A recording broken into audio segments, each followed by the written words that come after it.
അസ്സലാമു അലൈക്കും വറഹ്മത്തുള്ളാഹി വബറകാതുഹു. ബിസ്മില്ലാഹിർ റഹ്മാനിർ റഹീം. അൽഹംദുലില്ലാഹി റബ്ബിൽ ആലമീൻ. അല്ലാഹുമ്മ സ്വല്ലി അലാ സയ്യിദിനാ മുഹമ്മദ്. അരി വാങ്ങുവാൻ ക്യൂവിൽ തിക്കി നിൽക്കുന്നു ഗാന്ധി. അരികെ കൂറ്റൻ കാറിലേറി നീങ്ങുന്നു ഗോഡ്സെ. 1970 കേരള സാഹിത്യ അക്കാദമി അവാർഡ് നേടിയ NV കൃഷ്ണവാര്യരുടെ ഗാന്ധിയും ഗോഡ്സെയും എന്ന് പറയുന്ന കവിതയിലെ ആദ്യ ഭാഗമാണിത്. ഗാന്ധി ഗോഡ്സെ എന്ന് പറയുന്ന രണ്ട് പ്രതീകങ്ങൾ, രണ്ട് ആശയങ്ങളെ പ്രതിനിധീകരിക്കുന്നതാണ്. ഇന്ത്യയിൽ നിന്ന് ഗാന്ധിയിലേക്കും ഇന്ത്യയിൽ നിന്ന് ഗോഡ്സെയിലേക്കുമുള്ള വൈദൂരങ്ങളെക്കുറിച്ചുള്ള ചർച്ചകളും അതിനെക്കുറിച്ചുള്ള ആലോചനകളും പുതിയ ഇന്ത്യയിൽ പ്രസക്തമാണ്. ഇന്ത്യയുടെ ഗാന്ധിയും ഗാന്ധിയുടെ ഇന്ത്യയും എന്ന് പറയുന്ന വിഷയത്തെക്കുറിച്ച് നമ്മൾക്ക് സംസാരിച്ചു തുടങ്ങാം. ചർച്ചയിൽ നമ്മോടൊപ്പം ചേരുന്നത് ഹാഷിർ ആനക്കര, ബിഷിർ സുൽത്താൻ ബത്തേരി. ഇരുവർക്കും ചർച്ചയിലേക്ക് സ്വാഗതം. ആദ്യമായി നമ്മൾക്ക് ഗാന്ധിയെക്കുറിച്ച്, ഗാന്ധിയുടെ ഇന്ത്യയിലേക്ക് സ്വാതന്ത്ര്യ സമര ഘട്ടത്തിലേക്ക് സജീവമാകുന്നത് വരെയുള്ള ഗാന്ധിയുടെ ചരിത്രം നമ്മൾക്ക് കേൾക്കാം. മഹാത്മാഗാന്ധിയുടെ ജീവിതത്തിലെ വളർച്ചകൾ ഏതൊരു ചരിത്ര അന്വേഷകനെയും അമ്പരപ്പിക്കുന്ന തരത്തിലുള്ളതാണ്. ഒരു സാധാരണക്കാരായ വിദ്യാർത്ഥിയിൽ നിന്ന് ഒരു അഭിഭാഷകനായും തുടർന്ന് ഒരു മഹാപ്രസ്ഥാനത്തിൻ്റെയും ഒരു രാജ്യത്തിൻ്റെയും നേതാവായും ശേഷം രാഷ്ട്രത്തിൻ്റെ പിതാവായി മാറിയ മഹാത്മാഗാന്ധി എന്ന് പറയുന്ന ഒരു സാധാരണക്കാരനായ ഗ്രാമീണ ബാലൻ്റെ ജീവിതം ആരംഭിക്കുന്നത് 1869 ഒക്ടോബർ 2 മുതലാണ്. ഗാന്ധി ജനിക്കുന്നത് തന്നെ ഒരു സാധാരണ കുടുംബത്തിൽ തന്നെയാണ്. വിദ്യാഭ്യാസപരമായി വലിയ മുന്നേറ്റങ്ങൾ സാധ്യമാക്കാൻ കഴിയുന്ന ഒരു കുടുംബമായിരുന്നില്ലെങ്കിലും ഗാന്ധിജി ബാല്യത്തിൽ തന്നെ നല്ല വിദ്യാഭ്യാസം നേടാൻ പരിശ്രമിക്കുന്നുണ്ട്. വിദ്യാഭ്യാസം നുകരുന്നതിൽ അത്ര വലിയ വൈദഗ്ധ്യം പുലർത്താത്ത കാരണം കൊണ്ട് തന്നെ ഗാന്ധിജിക്ക് മെട്രിക്കുലേഷൻ പാസ്സാകാൻ ധാരാളം അധ്വാനിക്കേണ്ടി വന്നു. പക്ഷേ എങ്കിലും ഒരു നിയോഗത്തിൻ്റെ ആവശ്യമെന്നതുപോലെ ഗാന്ധിജി പരീക്ഷകൾ പാസ്സാവുകയും ശേഷം അന്ന് മറ്റാർക്കും സ്വപ്നം കാണാൻ സാധിക്കാത്ത രീതിയിലുള്ള ഒരു വലിയ വിദ്യാഭ്യാസ സ്വപ്നവുമായി ലണ്ടനിലേക്ക് ചേക്കേറുകയും ചെയ്തു. ലണ്ടനിൽ പോകുന്നത് നിയമം പഠിക്കാൻ വേണ്ടിയായിരുന്നു. അങ്ങനെ ലണ്ടനിൽ പോയി നിയമം അഭ്യസിക്കുന്ന കാലഘട്ടത്തിൽ തന്നെ ഗാന്ധിജിയിലുള്ള സമരനായകനും അതുപോലെ പൊതുജീവിതത്തിന് വേണ്ടി ആഗ്രഹിക്കുന്ന ഒരു മനുഷ്യനും കടന്നു വരുന്നുണ്ട്. പൂർണ്ണമായും സസ്യാഹാരം പാലിച്ചുകൊണ്ട് ജീവിച്ചിരുന്ന മഹാത്മാഗാന്ധി ലണ്ടനിലെ വിദ്യാഭ്യാസ കാലത്ത് സസ്യാഹാരം മാത്രം കഴിക്കുന്നവരുടെ സംഘടനയിൽ അംഗമാവുകയും അങ്ങനെ ധാരാളം വലിയ സൗഹൃദ ബന്ധം സ്ഥാപിക്കുകയും ചെയ്യുന്നുണ്ട്. ആ സൗഹൃദ വലയത്തിൽ മറ്റു രാജ്യങ്ങളിൽ നിന്നുള്ള ധാരാളം പേരുണ്ടായിരുന്നു. അതുകൊണ്ട് തന്നെ അദ്ദേഹത്തിന് തൻ്റെ ഒരു ലോക മനസ്സിലേക്ക്, മറ്റുള്ള മനുഷ്യരെ മനസ്സിലാക്കുന്ന ഒരു കാഴ്ചപ്പാടിലേക്ക് വളർന്നു വരാൻ സാധിക്കുന്നുണ്ട്. ശേഷം അവിടുത്തെ വിദ്യാഭ്യാസം നല്ല രീതിയിൽ പൂർത്തിയാക്കിയ ശേഷം ഇന്ത്യയിലേക്ക് മടങ്ങി വരുന്ന ഗാന്ധി ഒരു കോടതിയിൽ ജോലി ഏൽക്കുകയും ചെയ്യുന്നു. പക്ഷേ കോടതിയിലെ ജോലി നല്ല രീതിയിൽ മുന്നോട്ട് പോകാൻ സാധിക്കാത്തത് കാരണം അദ്ദേഹം ദക്ഷിണാഫ്രിക്കയിലേക്ക് മറ്റൊരു ജോലി ആവശ്യാർത്ഥം പോവുകയാണ്. അന്ന് മുതലാണ് ഗാന്ധിജിയുടെ യഥാർത്ഥ സമര മനുഷ്യൻ എന്ന അഡ്രസ്സിലേക്ക് ഗാന്ധിജി വികസിക്കുന്നത്. ആ കാലഘട്ടത്തിൽ ദക്ഷിണാഫ്രിക്കയിൽ കുടികൊണ്ടിരുന്ന വർണ്ണവിവേചനവും അതുപോലെ മറ്റുള്ള അസമത്വങ്ങളുമെല്ലാം ഗാന്ധിയെ അസ്വസ്ഥനാക്കുന്നുണ്ട്. അവിടെ പ്രവർത്തിച്ചിരുന്ന മറ്റു സംഘടനകളുമായി ബന്ധപ്പെട്ടുകൊണ്ട് ഗാന്ധി വർണ്ണവിവേചനത്തിനെതിരെ സംസാരിക്കുകയും ശബ്ദിക്കുകയും ചെയ്യുന്നുണ്ട്. അങ്ങനെയാണ് ഗാന്ധി തൻ്റെ സമരമുഖത്തേക്കുള്ള പരിശീലനങ്ങൾ ആർജിച്ചെടുക്കുന്നത്. ശേഷം അവിടെയുള്ള മറ്റു സംഘടനക്കാർ അതുപോലെ ഇന്ത്യയിലെ വിദ്യാർത്ഥികളെല്ലാം ഗാന്ധിയോട് സമരങ്ങൾ നയിക്കുവാൻ വേണ്ടി ആവശ്യപ്പെടുന്ന ഘട്ടം വരെ ഗാന്ധിയുടെ ഒരു പൊതു പ്രവർത്തനം വളരുന്നുണ്ട്. ഇങ്ങനെയുള്ള സാഹചര്യത്തിൽ ദക്ഷിണാഫ്രിക്കയിലെ ജീവിതത്തിൽ നിന്ന് ഇന്ത്യയിലേക്ക് വരുന്ന ഗാന്ധിക്ക് ഇന്ത്യയിലെ അവസ്ഥകളും ദക്ഷിണാഫ്രിക്കയിലെ അവസ്ഥയുമായി താരതമ്യം ചെയ്യാൻ പറ്റുന്ന രൂപത്തിൽ ബ്രിട്ടീഷുകാരുടെ ആധിപത്യം ഉണ്ടായിരുന്ന കാലഘട്ടമായിരുന്നു ഗാന്ധിയെ വരവേറ്റത്. അതുകൊണ്ട് തന്നെ ആ സമര മുറകളെല്ലാം ഇന്ത്യയിൽ തന്നെ പയറ്റിയാലോ എന്ന ഒരാലോചന ഗാന്ധിയിലുണ്ടാകുന്നുണ്ട്. അങ്ങനെയാണ് ഗാന്ധി തൻ്റെ വലിയ സമരായുധങ്ങളായ അഹിംസയും സത്യാഗ്രഹവുമെല്ലാം രൂപപ്പെടുത്തിക്കൊണ്ട് ഇന്ത്യയുടെ യുദ്ധഭൂമിയിലേക്ക് കടന്നു വരുന്നത്. അങ്ങനെ ഗാന്ധി ഉഴുതുമറിച്ച ഈ ഭൂമിയാണ് പിന്നെ ബ്രിട്ടീഷുകാരുടെ പേടി സ്വപ്നമായി മാറിയതും ബ്രിട്ടീഷുകാർക്ക് ഉപേക്ഷിച്ച് പോകാൻ മനസ്സ് വരുന്ന പാകത്തിൽ ഇവിടെയുള്ള സമരങ്ങളെല്ലാം ശക്തി ആർജിക്കുന്നതും. ഏതായാലും ഗാന്ധി എന്ന് പറയുന്ന ഒരു വ്യക്തി ഒരാശയമായും അതുപോലെ തന്നെ മറ്റു ഇന്ത്യയിലെ ജനങ്ങളുടെ വികാരമായി മാറുന്ന സാഹചര്യം ദക്ഷിണാഫ്രിക്കയിൽ നിന്ന് ഇന്ത്യയിലേക്ക് വന്നതോടുകൂടി സംജാതമാകുന്ന ഒരവസ്ഥയാണ് ഉണ്ടായത്. 1869 ജനിച്ച ഗാന്ധി ഇംഗ്ലണ്ട്, ദക്ഷിണാഫ്രിക്ക പര്യടനങ്ങൾക്കു ശേഷം 1915 ഇന്ത്യയിലേക്ക് തിരിച്ചു വരുന്നത്. ഗാന്ധി പിന്നീട് അവിടുന്ന് അങ്ങോട്ടാണ് സമരങ്ങളിൽ ഇന്ത്യയുടെ സ്വാതന്ത്ര്യത്തിനു വേണ്ടിയുള്ള പ്രവർത്തനങ്ങളിൽ സജീവമാകുന്നത്. നിലവിൽ ഗാന്ധി എത്തുന്നതിന് മുമ്പേ ഇന്ത്യയിൽ ദേശീയ പ്രസ്ഥാനവും അതിനുവേണ്ടിയുള്ള സമരങ്ങളും നടന്നുകൊണ്ടിരുന്നു.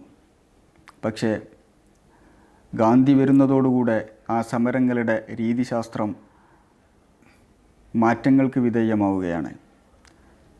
ബാലഗംഗാധര തിലകനെപ്പോലെ ഒരു എലൈറ്റ് കൺസേണുകളെ ദേശീയ പ്രസ്ഥാനത്തിൻ്റെ പ്രമേയമായി കൊണ്ടു നടന്നിരുന്ന കാലത്ത് ആണ് ഗാന്ധി സമൂഹത്തിൻ്റെ അടിത്തട്ടിൽ നിന്നുകൊണ്ട് ഏറ്റവും സബാൾട്ടൻ കൺസെപ്റ്റുകളെ അവതരിപ്പിച്ചുകൊണ്ട് സമരമുഖത്തേക്ക് കടന്നു വരുന്നത്. നമ്മൾക്ക് ഗാന്ധി പൂർവ്വകാലത്തുണ്ടാവാതിരുന്ന സമര സാഹചര്യങ്ങളിൽ നിന്ന് ഇന്ത്യയുടെ സ്വാതന്ത്ര്യ സമരത്തെ പുനർനിർമ്മിക്കുന്നതിൻ്റെ സാഹചര്യങ്ങളും അതിൻ്റെ രൂപങ്ങളും നമ്മൾക്ക് കേൾക്കാം.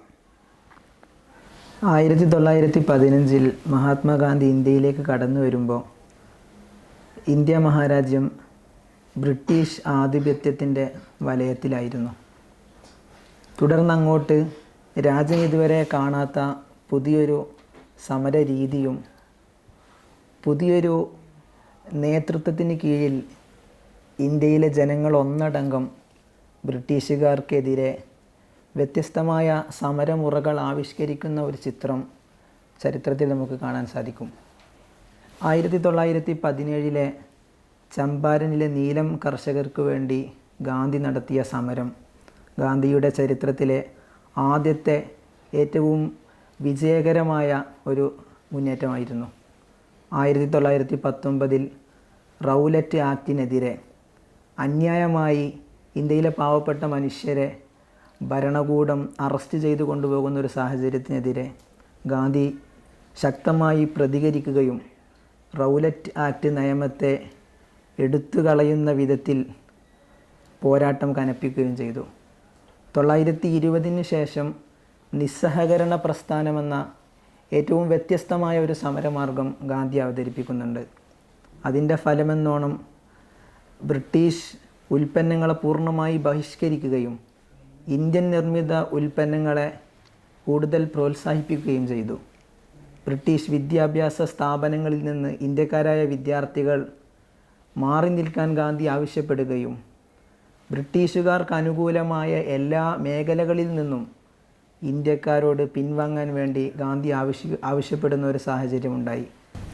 1930 450ഓളം മൈലുകൾ കാൽനടയായി യാത്ര ചെയ്ത് ദണ്ഡി കടപ്പുറത്തെത്തി ഗാന്ധി നേതൃത്വം നൽകിയ ഉപ്പ് സമരം രാജ്യത്ത് മുഴുവൻ പടർന്നു പന്തലിച്ച, രാജ്യത്തെ മുഴുവൻ ജനങ്ങളും ഒന്നായി പങ്കുചേർന്ന വലിയൊരു സമരമുന്നേറ്റമായിരുന്നു. 1942 ക്വിറ്റ് ഇന്ത്യ സമരത്തോടുകൂടെ വൈദേശികരെ നിങ്ങൾ ഇന്ത്യ വിടുക എന്ന മഹത്തായ മുദ്രാവാക്യം രാജ്യത്തിൻ്റെ തെരുവുകളിൽ നിന്ന് ഉയർന്നു കേൾക്കുന്ന ഒരു സ്ഥിതി വിശേഷമുണ്ടായി.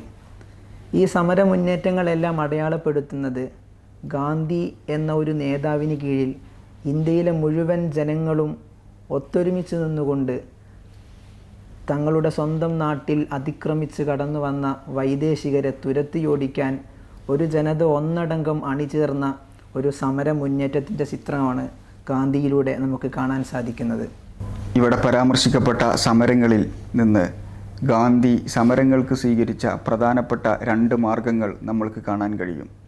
ഒന്ന്, കോൺക്രീറ്റായ പ്രശ്നങ്ങളിൽ നിന്നാണ് ഗാന്ധി സമരങ്ങൾ ആരംഭിച്ചത് എന്നാണ്. നീലകർഷകർക്ക് വേണ്ടിയുള്ള ശബ്ദമായാലും ഉപ്പു സത്യാഗ്രഹമായാലും എല്ലാം അത് വ്യക്തമാണ്. രണ്ടാമത്തെ ഒരു ഗാന്ധി സ്വീകരിച്ച സ്ട്രാറ്റജി എന്ന് പറഞ്ഞാൽ സമൂഹത്തിൻ്റെ അടിത്തട്ടിലുള്ള ആളുകളെ സ്പർശിക്കുന്ന സമരരീതിയാണ് ഗാന്ധി സ്വീകരിച്ചത്. അവർക്കു വേണ്ടിയുള്ള ആവശ്യങ്ങളാണ് ഗാന്ധി ഉയർത്തിക്കൊണ്ടുവന്നത് എന്നതാണ്. ഈ അർത്ഥത്തിൽ ഗാന്ധിയുടെ സമരങ്ങൾക്ക് മുൻകാല സമരങ്ങൾക്കില്ലാത്ത, അല്ലെങ്കിൽ മുമ്പ് നടന്ന സമരങ്ങൾക്ക് ലഭിക്കാത്ത സ്വീകാര്യതയും ഫലവും ലഭിച്ചു എന്നത് നമ്മൾക്ക് വ്യക്തമാണ്. ഏറ്റവും ഉന്നതരായ മനുഷ്യരെ സ്പർശിക്കുന്ന ആശയങ്ങളല്ല ഗാന്ധിജിയുടെ പ്രശ്നങ്ങളായി മുന്നോട്ട് വന്നത്. അദ്ദേഹം പലപ്പോഴും ഏറ്റവും സാധാരണക്കാരായ ജനങ്ങളെ, അവരുടെ പ്രശ്നങ്ങളെ അഭിസംബോധന ചെയ്യാൻ താല്പര്യപ്പെട്ടിരുന്നു. ഗാന്ധിജി വികസനത്തിന് നൽകുന്ന ഒരു ഡെഫിനീഷൻ എന്ന് പറയുന്നത് ഏറ്റവും ദരിദ്രനായ ആൾക്ക് കൂടി അതിൻ്റെ സൗകര്യം ലഭിക്കുമ്പോൾ മാത്രമാണ് വികസനം സാധ്യമാവുക എന്നതാണ്. അതുപോലെ തന്നെ ഒരിക്കൽ ഗാന്ധിജിയോട് ലേഡി മൗണ്ട് ബാറ്റൻ ചോദിക്കുന്നുണ്ട്, എന്തുകൊണ്ടാണ് അങ്ങ് ഫസ്റ്റ് ക്ലാസ്സിൽ യാത്ര ചെയ്യാത്തത്? അപ്പോൾ ഗാന്ധിജി പറയുന്ന ഒരു മറുപടി എന്ന് പറയുന്നത്, ഞാൻ ഫസ്റ്റ് ക്ലാസ്സിൽ യാത്ര ചെയ്താൽ എനിക്കവിടെ ഒരിക്കലും സാധാരണ മനുഷ്യരെ കാണാൻ സാധിക്കില്ല എന്നായിരുന്നു. ഇതുപോലെ സാധാരണ മനുഷ്യരുടെ ജീവിതങ്ങളെക്കുറിച്ച് ആലോചനപ്പെടുകയും അവരുടെ സ്വാതന്ത്ര്യത്തിനും അവരുടെ അവകാശങ്ങൾക്ക് വേണ്ടി പോരാടുകയും ചെയ്യുക എന്നത് ഗാന്ധിജിയുടെ ഒരു സ്വഭാവം തന്നെയായിരുന്നു. അതിന് അദ്ദേഹത്തെ പ്രാപ്തനാക്കിയത് ദക്ഷിണാഫ്രിക്കയിൽ കണ്ട അനുഭവങ്ങളും അതുപോലെ ഇന്ത്യയിലെ ഏറ്റവും താഴ്ന്ന ജനതകൾ അനുഭവിക്കുന്ന ജീവിത ദുരിതങ്ങളും തന്നെയായിരുന്നു. അതോടൊപ്പം തന്നെ ബ്രിട്ടീഷുകാർ രാജ്യത്ത് വരുത്തിവെച്ച ധാരാളം ദുരന്തങ്ങളും അതിന് കാരണമായിട്ടുണ്ട്. ബ്രിട്ടീഷുകാരുടെ ആധിപത്യവും അതോടൊപ്പം തന്നെ നാട്ടുരാജാക്കന്മാരുടെ ആധിപത്യവും കൂടി ചേർന്നപ്പോൾ സാധാരണ ജനങ്ങളുടെ ജീവിതം ആ സമയത്തെല്ലാം താറുമാറായി തീർന്നിരുന്നു. ഏറ്റവും ആദ്യ സമരമായ ചമ്പാരൻ സത്യാഗ്രഹത്തിൽ അദ്ദേഹം നീലം കർഷകർക്ക് വേണ്ടിയാണ് ശബ്ദമുയർത്തുന്നത്. ഇതുപോലെ സാധാരണക്കാരായ മനുഷ്യരുടെ ആദികൾക്കും വേവലാതികൾക്കും വേണ്ടി ശബ്ദിച്ച ഗാന്ധിയെയാണ് സമരമുറകളിൽ എല്ലായിടത്തും നമുക്ക് കാണാൻ സാധിക്കുന്നത്. അതുപോലെ തന്നെ അദ്ദേഹം തിരഞ്ഞെടുത്ത വസ്ത്രരീതിയും സാധാരണ മനുഷ്യരെ സ്പർശിക്കുന്ന വസ്ത്രരീതിയായിരുന്നു. ഒരു വലിയ ബാരിസ്റ്ററായിട്ട് കൂടി അദ്ദേഹം ഒറ്റ വസ്ത്രത്തിൽ മാത്രം ശരീരം പൊതിഞ്ഞുകൊണ്ട് ജീവിക്കുകയും സാധാരണ ഭക്ഷണവും സാധാരണക്കാരുടെ അവർ ഉപയോഗിക്കുന്ന അടിസ്ഥാന സൗകര്യങ്ങളും മാത്രം ഉപയോഗിച്ചുകൊണ്ട് ഗാന്ധി യഥാർത്ഥത്തിൽ ഒരു സന്യാസിയോ ഒക്കെയായി ജീവിക്കുകയായിരുന്നു. അദ്ദേഹം പിന്നീട് കൊണ്ടുവന്ന ആശയങ്ങളിലെല്ലാം അത്തരത്തിലുള്ള മുന്നേറ്റങ്ങൾ കാണാൻ സാധിക്കുമായിരുന്നു. ഉപയോഗിക്കാൻ ചെറിയ വാഹനങ്ങളും അതുപോലെ ഒരു കുറുവടിയും അല്പവസ്ത്രവും മാത്രം ധരിച്ചുകൊണ്ട് സാധാരണ ജനങ്ങൾ അഡ്രസ്സ് ചെയ്യുന്ന എല്ലാ പ്രശ്നങ്ങളിലും താനും കൂടി ഭാഗമാക്കാവുന്നു എന്ന രീതിയിൽ ജനങ്ങളെ വിശ്വസിപ്പിക്കാനും അവരുടെ ഹൃദയങ്ങൾ ഇടപിടിക്കാനും ഗാന്ധിജിക്ക് സാധിക്കുന്നു. ഗാന്ധിയുടെ ആശ്രമത്തിലേക്ക് കുറച്ചാളുകൾ ഗാന്ധിയെ കാണാൻ വരുന്നുണ്ട്. ആ സമയത്ത് ഗാന്ധിയോട് ആരോ ഒന്ന് പറയുന്നു, വൈസ്രോയി വന്നിട്ടുണ്ട്, അദ്ദേഹത്തെ കാണണം. അപ്പോൾ ഗാന്ധി പറയുകയാണ്, അദ്ദേഹത്തോട് വെയിറ്റ് ചെയ്യാൻ പറയൂ. അപ്പോൾ അവർ വീണ്ടും പറയാണ്, വൈസ്രോയിയാണ് വന്നിട്ടുള്ളത്. അപ്പോൾ ഗാന്ധി പറയുന്ന വളരെ പ്രസക്തമായൊരു മറുപടിയുണ്ട്, വൈസ്രോയി ഈ നാടിൻ്റേതാണ്, ഈ നാട് ഈ ജനങ്ങളുടേതാണ്. ഇതിലൂടെ ഗാന്ധി നൽകുന്ന മഹത്തായൊരു ആശയമുണ്ട്. 1917 നാഗ്പൂർ സമ്മേളനത്തിൽ മുഹമ്മദ് അലി ജിന്ന അദ്ദേഹത്തിൻ്റെ പ്രസംഗത്തിൽ ഗാന്ധിജിയെ മിസ്റ്റർ ഗാന്ധി എന്ന് അഭിസംബോധന ചെയ്യുന്നുണ്ട്. അന്ന് സദസ്സിൽ നിന്ന് മുഴുവൻ ആളുകളും ജിന്നയെ എതിർത്ത് സംസാരിക്കുന്നു.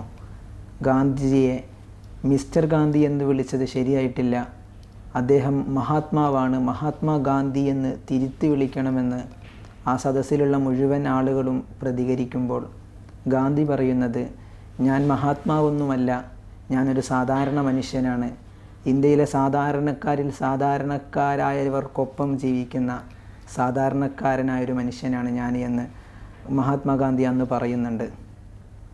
1927 നടന്ന മദ്രാസ് സമ്മേളനത്തിൽ ജവഹർലാൽ നെഹ്റു ഗാന്ധിയോട് ആവശ്യപ്പെടുന്നുണ്ട്, ഇന്ത്യ ബ്രിട്ടീഷുകാർക്കെതിരെ പൂർണ്ണ സ്വരാജിനു വേണ്ടി അതിശക്തമായ രീതിയിലുള്ള പ്രതികരണങ്ങൾ നടത്തണമെന്നും ശക്തമായ സമര പോരാട്ടങ്ങൾ നമ്മൾ നടത്തൽ ആവശ്യമാണ് എന്ന് ജവഹർലാൽ നെഹ്റു പറയുമ്പോൾ ഗാന്ധി അദ്ദേഹത്തെ പുതിയൊരു തരത്തിലേക്ക് ആലോചിപ്പിക്കുന്നുണ്ട്. നമ്മളൊരിക്കലും സായുധ പോരാട്ടങ്ങൾക്ക് മുതിരരുത്, മറിച്ച് കൂടുതൽ വ്യത്യസ്തമായ സമരമുറകളിലൂടെ ബ്രിട്ടീഷുകാരെ നമുക്ക് ഇവിടുന്ന് തുരത്തിയോടിക്കാമെന്ന 1940 വരെ സർവ്വസ്വീകാര്യനായ ഇന്ത്യ എന്നാൽ ഗാന്ധി എന്നും ഗാന്ധി എന്നാൽ ഇന്ത്യ എന്നും വിളിക്കാൻ കഴിയുന്ന രൂപത്തിൽ സർവർക്കും അംഗീകൃതനായൊരു ഗാന്ധിയെ നമുക്ക് കാണാൻ കഴിയുന്നുണ്ട്.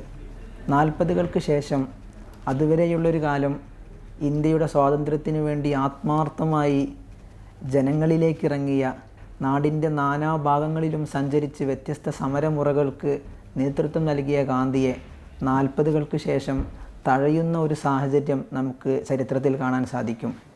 അതുവരെ മാറി നിന്ന പലരും അധികാരക്കൊതിയുമായി ഗാന്ധിയെ മറികടന്ന് മുന്നോട്ട് വരുന്ന ഒരു സാഹചര്യം അന്ന് സംജാതമാകുന്നുണ്ട്. 1940 കോൺഗ്രസിൻ്റെ പ്രസിഡൻ്റായി നെഹ്റുവിനെ ഗാന്ധി അവരോധിക്കുന്നുണ്ട്. തുടർന്നുള്ള ഇന്ത്യയുടെ മുന്നേറ്റങ്ങൾക്ക് നെഹ്റു അവിഭാജ്യ ഘടകമാണ് എന്ന് ഗാന്ധി മനസ്സിലാക്കുകയും ഗാന്ധി നെഹ്റുവിനെ ഇന്ത്യൻ നാഷണൽ കോൺഗ്രസിൻ്റെ ഒരു നേതാവായി ജനങ്ങളിലേക്ക് അവതരിപ്പിക്കുകയും ചെയ്യുന്നുണ്ട്. 1947 ഇന്ത്യ സ്വാതന്ത്ര്യത്തോടടുക്കുന്ന ഘട്ടത്തിൽ മഹാത്മാഗാന്ധി ഇന്ത്യ പാക് വിഭജനത്തിൻ്റെ മുറിവിണക്കുന്ന പ്രക്രിയയിലായിരുന്നു. ഗാന്ധി ചോദിക്കുന്നുണ്ട്, ഇന്ത്യയിലെ മുസ്ലിങ്ങൾ എന്തിനാണ് മുസ്ലിങ്ങൾക്ക് വേണ്ടി മറ്റൊരു രാഷ്ട്രം വാദിക്കുന്നത്? ഇന്ത്യയിലെ മുസ്ലിങ്ങൾക്ക് ഇന്ത്യയിൽ തന്നെ സ്വസ്ഥമായ ജീവിത സാഹചര്യം ഉറപ്പാക്കാൻ കഴിയുമല്ലോ എന്ന ആകുലത ഗാന്ധി പങ്കുവെക്കുന്നുണ്ട്. വിഭജനത്തിൽ ഏറ്റവും കൂടുതൽ വേദനിച്ച ഒരു നേതാവ് മഹാത്മാഗാന്ധി തന്നെയായിരുന്നു. ആ വിഭജനം ഇന്ത്യയിൽ ഉണ്ടാക്കി തീർത്ത കലാപങ്ങൾ മുസ്ലിങ്ങളെയും ഹിന്ദുക്കളെയും വേർതിരിച്ച് മതത്തിൻ്റെ പേരിൽ വർഗീയത സൃഷ്ടിക്കുന്ന ഒരു സാഹചര്യത്തിനെതിരെ ഗാന്ധി ശക്തമായ രീതിയിൽ പ്രതികരിച്ചത് നമുക്ക് ചരിത്രത്തിൽ കാണാൻ സാധിക്കും. 1947 ജൂലൈ മാസം 27 മഹാത്മാഗാന്ധിയോട് അന്നത്തെ പ്രഭു ചോദിക്കുന്നുണ്ട്, സ്വാതന്ത്ര്യം ആഘോഷിക്കാൻ അടുത്തില്ലേ, അങ്ങ് സന്തോഷവാനല്ല എന്ന് ചോദിക്കുമ്പോൾ ഇന്ത്യ പാക് വിഭജനത്തിൽ ഞാൻ അതീവ ദുഃഖിതനാണ് എന്നാണ് മഹാത്മാഗാന്ധി പ്രതികരിക്കുന്നത്. ഓഗസ്റ്റ് 15 ഇന്ത്യ പുതിയൊരു സ്വാതന്ത്ര്യ പുലരിയിലേക്ക് ഉയർന്നെഴുന്നേൽക്കുമ്പോഴും ഗാന്ധി ബംഗാളിലെ അതിർത്തി പ്രദേശങ്ങളിൽ പരസ്പരം വർഗീയ കലാപങ്ങളിൽ ഏർപ്പെട്ട ഇന്ത്യയിലെ ജനങ്ങളുടെ പ്രശ്നങ്ങൾ പരിഹരിക്കാൻ വേണ്ടി ഓടി നടക്കുന്ന ഒരു ചിത്രം നമുക്ക് കാണാൻ സാധിക്കും. തുടർന്ന് ഡൽഹിയിലും അതിശക്തമായ കലാപങ്ങൾ അരങ്ങേറുമ്പോൾ അവിടെയെല്ലാം സമാധാനം സ്ഥാപിക്കാൻ വേണ്ടി ഗാന്ധി നടത്തുന്ന യാത്രകൾ നമുക്ക് കാണാൻ സാധിക്കും. ഇന്ത്യ സ്വാതന്ത്ര്യം നേടിയെങ്കിലും ഗാന്ധിയുടെ മനസ്സിൽ വിഭജനം എന്ന ഏറ്റവും വലിയ മുറിവ് അവശേഷിച്ചിരുന്ന ഒരു കാഴ്ചയാണ്. 1947 ശേഷം ഗാന്ധി തൻ്റെ സമരങ്ങൾ നടത്തിയത് ഇന്ത്യയിൽ വളർന്നു വന്ന മതവിദ്വേഷത്തെയും വർഗീയതയെയും ചെറുക്കാൻ വേണ്ടിയായിരുന്നു. 1948 ജനുവരി മാസം 30 നാഥുറാം വിനായക് ഗോഡ്സെയുടെ തോക്കിനിരയായി ഗാന്ധി പിടഞ്ഞു വീഴുന്നതും ഇന്ത്യയിൽ സംജാതമായ മതവർഗീയതയ്ക്കെതിരെയുള്ള ഗാന്ധിയുടെ നിലപാടിനെ തുടർന്നായിരുന്നു. 1948 ജനുവരി 30 ഡൽഹിയിലെ ബിർള ഹൗസിൽ അന്നത്തെ സമയം 5:10 5 മണിക്ക് സാധാരണയായി പ്രാർത്ഥനയ്ക്ക് വേണ്ടി കടന്നു പോകുന്ന ഗാന്ധി അന്ന് 5:10 ആവുകയുണ്ടായി. സർദാർ വല്ലഭായ് പട്ടേലുമായി ചർച്ചയെ തുടർന്ന് അല്പം വൈകുകയും അന്ന് കാഴ്ചക്കാരായി നിന്നിരുന്ന ജനങ്ങൾക്കിടയിലൂടെ ഗാന്ധിജി തൻ്റെ സേവകരായ അഭയക്കും അതുപോലെ മനുവിനുമൊപ്പം ഇരുകൈയും പിടിച്ച് തൻ്റെ പ്രാർത്ഥനാ മുറിയിലേക്ക് നടന്നു പോകുമ്പോൾ കൈകൂപ്പി താണു കേണു വന്ന നാഥുറാം വിനായക് ഗോഡ്സെ രാഷ്ട്രപിതാവിൻ്റെ നെഞ്ചിലേക്ക് 3 വെടികൾ ഉയർത്തുമ്പോൾ ഹേ റാം എന്നുറക്കെ വിളിച്ചുകൊണ്ട് ഗാന്ധി പിടഞ്ഞു വീഴുമ്പോൾ തകർന്നു പോയത് ഇന്ത്യയുടെ മതേതരത്വത്തിന്, ഇന്ത്യയുടെ പരസ്പര സ്നേഹങ്ങൾക്ക്, ജനങ്ങൾക്കിടയിൽ സൗഹാർദ്ദം വളർത്തുന്ന മഹത്തായൊരു നേതാവിൻ്റെ നഷ്ടമാണ് നമുക്ക് കാണാൻ സാധിക്കുന്നത്. ഇന്ത്യ എന്ന് പറയുന്ന ഈ ശരീരത്തിൽ എത്രത്തോളം ഗാന്ധി ജീവിച്ചിരിപ്പുണ്ട് എന്നിടത്താണ് പുതിയ കാലത്ത് ഗാന്ധിയെക്കുറിച്ചും ഗാന്ധിയുടെ ഇന്ത്യയെക്കുറിച്ചും നമ്മൾ സംസാരിക്കുന്നതിലെ പ്രസക്തി മനസ്സിലാവുന്നത്.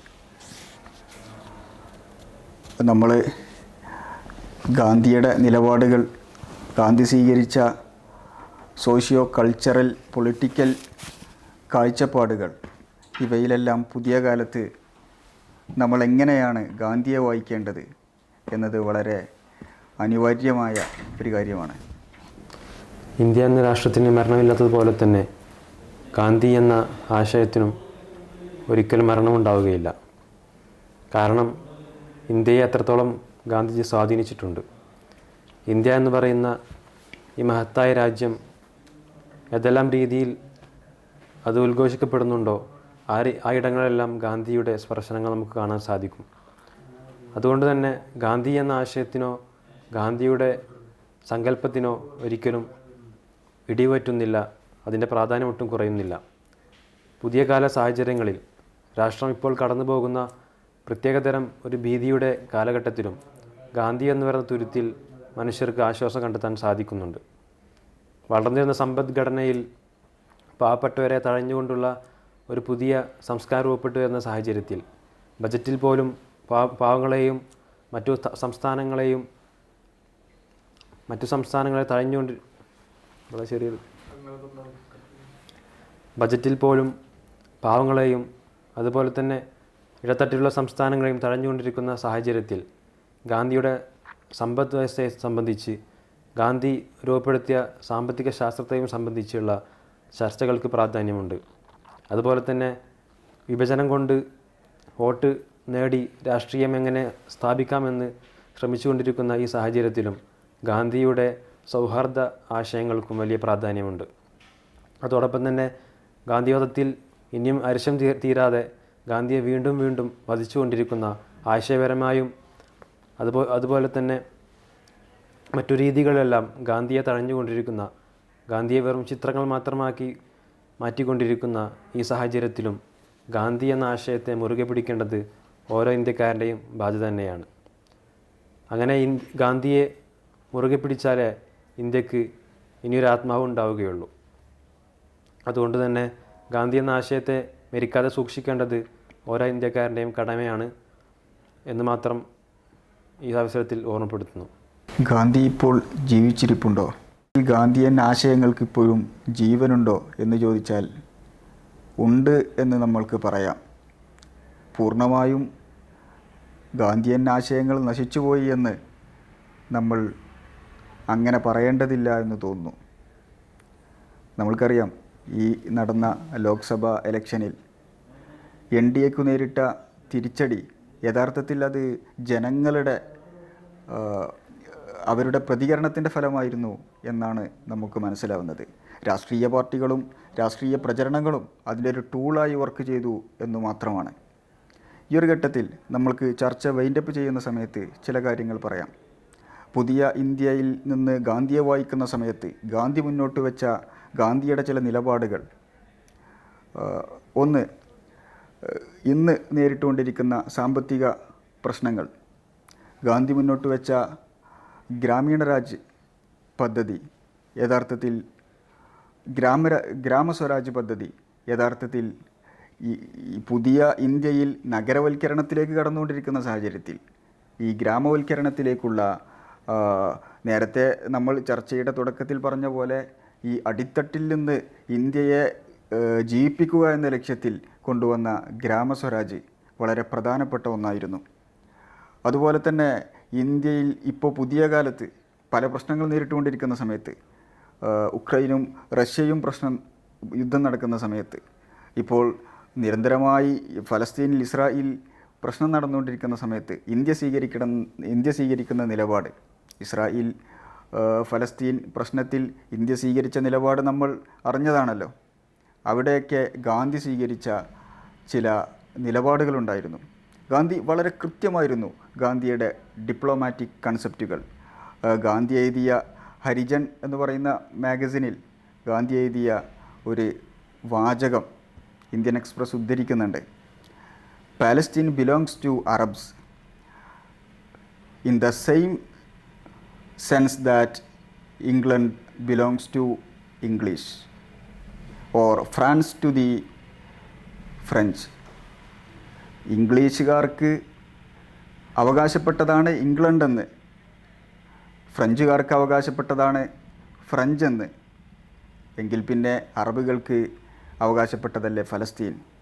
അത് വളരെ കൃത്യമായൊരു ഡിപ്ലോമാറ്റിക് നിലപാടായിരുന്നു എന്ന് നമുക്ക് പറയാൻ കഴിയും. അപ്പോൾ ഗാന്ധി ജീവിച്ചു കാണിച്ച, ഗാന്ധി മുന്നോട്ട് വെച്ച ആശയങ്ങൾ, ആ ആശയങ്ങൾ ഇന്ന് തലകീഴായി മറിഞ്ഞുകൊണ്ടിരിക്കുന്നു ചില സാഹചര്യങ്ങളിൽ. അതേസമയം പലപ്പോഴും ജനാധിപത്യവും മതേതരത്വവും ഗാന്ധിയുടെ വഴിയെ കൊണ്ടുപോകാനുള്ള ശ്രമങ്ങൾ ഇന്ത്യൻ ജനത അഥവാ ഇന്ത്യയിൽ അന്തിയുറങ്ങുന്ന മൂല്യങ്ങൾ, ഇന്ത്യയിൽ നിലനിൽക്കുന്ന മൂല്യങ്ങൾ അത് കാത്തുസൂക്ഷിക്കാനുള്ള ശ്രമങ്ങൾ നടത്തുന്നുണ്ട് എന്നതൊരു യാഥാർത്ഥ്യമാണ്. ഒന്നുകൂടി നമ്മൾ വ്യക്തമായി പറഞ്ഞാൽ, അല്ലെങ്കിൽ മറ്റൊരു ഭാഷയിൽ പറഞ്ഞാൽ, ഗാന്ധി അടിച്ചുവാരി കൂട്ടിയ ചവറുകളാണ്, ഗാന്ധി അന്ന് ഒഴിവാക്കാൻ വേണ്ടി അടിച്ചുവാരി കൂട്ടിയ ചവറുകളാണ് ഇന്ന് ഇന്ത്യ ഭരിക്കുന്നത് എന്നതാണ് യഥാർത്ഥത്തിൽ ഇവിടെ നടന്നുകൊണ്ടിരിക്കുന്നത്. ഈ സാഹചര്യത്തിൽ നമ്മൾക്ക് ഗാന്ധിയെ പഠിക്കണം, ഇന്ത്യയെയും പഠിക്കണം. ഗാന്ധിയുടെ ഇന്ത്യ എന്താണെന്ന് നമ്മൾ കൃത്യമായി മനസ്സിലാക്കണം. എന്നിട്ട് ഗാന്ധിക്ക് പകരം ഗോഡ്സെ മഹാനായി വാഴുന്ന കാലത്ത് ഗാന്ധിയെ കൊന്നവർ ഇന്ത്യയെ കൊന്നവരാണ് എന്ന് നമ്മൾ പുതുതലമുറക്ക്, അല്ലെങ്കിൽ ഇന്ത്യയെക്കുറിച്ച് നമ്മൾ പരിചയപ്പെടുത്തി കൊടുക്കണം. അതും ഇല്ലാതാക്കാനുള്ള ശ്രമങ്ങളാണ് പാഠപുസ്തകങ്ങളിൽ നിന്ന് അത്തരം യാഥാർത്ഥ്യങ്ങളെ എടുത്തുമാറ്റുന്നതിലൂടെയൊക്കെ പലരും ശ്രമിച്ചുകൊണ്ടിരിക്കുന്നത്. ചുരുക്കത്തിൽ ഭൂരിപക്ഷ ബ്രാഹ്മണിക്കൽ ഫാസിസം എല്ലാ മേഖലയിലും ഇടപെട്ടുകൊണ്ടിരിക്കുന്ന സാഹചര്യത്തിൽ ഇന്ത്യ എന്ന മഹാരാജ്യത്തിൻ്റെ മൂല്യങ്ങൾ, ആ മൂല്യങ്ങളെ കാത്തുസൂക്ഷിക്കാൻ നമ്മൾക്കാവണം.